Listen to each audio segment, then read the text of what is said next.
School জীবন থেকে শুরু করে কলেজ অথবা অন্যান্য সময় জীবনে আমরা ইতিহাসের পাতায় বিভিন্ন ধরনের নানান অজানা ইতিহাসের গল্প পড়েছি অথবা শুনেছি। কোনো ইতিহাসের বইতে পড়েছি যুদ্ধের কথা, আবার কোথাও অনেক না জানা ইতিহাসের ব্যাপারে আমরা জানতে পেরেছি। সেই সমস্ত পুরনো যুগের গল্পগুলির মধ্যে অন্যতম হল নীল চাষ, নীল বিদ্রোহ, এর পাশাপাশি নীলকুঠি। এই শব্দের সঙ্গে আমরা কম বেশি সকলেই পরিচিত। ব্রিটিশ আধিপত্যের অবসান হয়েছে অনেক আগেই। দেশ স্বাধীন হয়েছে বহু বছর আগে। তবে দেশ স্বাধীন হওয়ার পর ব্রিটিশ আমলের সেই নীল চাষ আর নেই। তবে নীল চাষ না থাকলেও নীলকুঠিগুলি আজও রয়েছে নিজের জায়গায় স্বমহিমায় দাঁড়িয়ে। এরকমই একটি নীলকুঠি রয়েছে বীরভূমের লাভপুরে। চারিদিকে আগাছা, তার সাথে বড় বড় গাছ আর ঘন গভীর জঙ্গল। আর এই বিস্তীর্ণ জঙ্গলের মাঝে দাঁড়িয়ে রয়েছে ভগ্নপ্রায় গুনুটিয়া নীলকুঠিটি। বীরভূমের ময়ূরাক্ষী নদীর তীরে তৈরি হয়েছিল এই নীলকুঠিটি। ইস্ট ইন্ডিয়া কোম্পানির রাজত্বে বহু ঘটনার। কি জানেন এর ইতিহাস? এর আগে একটা কুটি ছিল, বলছে ইংরেজদের আমলে এখানে নীল চাষ হতো, বলে তাই শুনেছি, এমনি কিন্তু আমি দেখি না।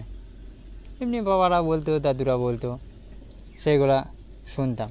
কি কি হতো তখন? হ্যাঁ, কি কি হতো? এখানে সেই পুলি সুতোতে হতো আর কি, ছুঁচ তৈরি হতো, বলে তাই শুনেছি।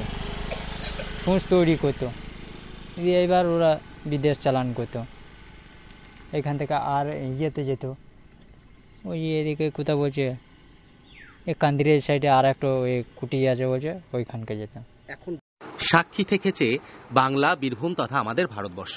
দেশ এবং রাজ্যের বিভিন্ন জায়গার পাশাপাশি বিভিন্ন ঘটনার সাক্ষী বীরভূমের বিভিন্ন জায়গা। ঠিক সেই রকম বীরভূমের একটি জায়গা হলো লাভপুরের নীলকুঠি। এই নীলকুঠির দাপন দিয়ে নীল চাষ এবং কৃষকদের ওপর অত্যাচারের সাক্ষী থেকেছে একসময়। ইতিহাসকে জীবিত করে রাখা জঙ্গলে ঘেরা এই নীলকুঠিটি হলো বীরভূমের লাভপুর, গুনুটিয়া, বোলপুর ও লাভপুর রাস্তার কুয়ে নদী পার হওয়ার পর লাভপুর থেকে লাঘাটা যাওয়ার পথে সেতু পার হয়ে ময়ূরাক্ষী নদীর পাশে অবস্থিত। বর্তমান অবস্থা কি এই নীলকুঠির? হ্যাঁ, এখন কেমন কি আছে, কেমন দশায় পড়ে আছে? এই তো এখন সেই রকম দশা আগেকার মতন আর নাই। আগে যেমন ছিল সেই রকম পরিবর্তন নাই।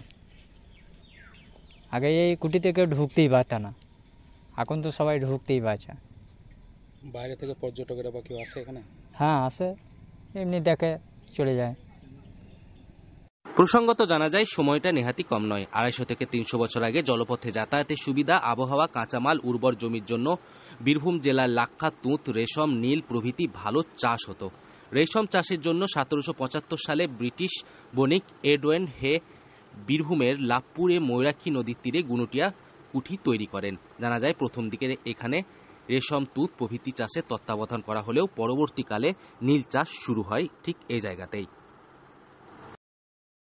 বীরভূম থেকে সৌভিক রায় রিপোর্ট, লোকাল 18 বাংলা।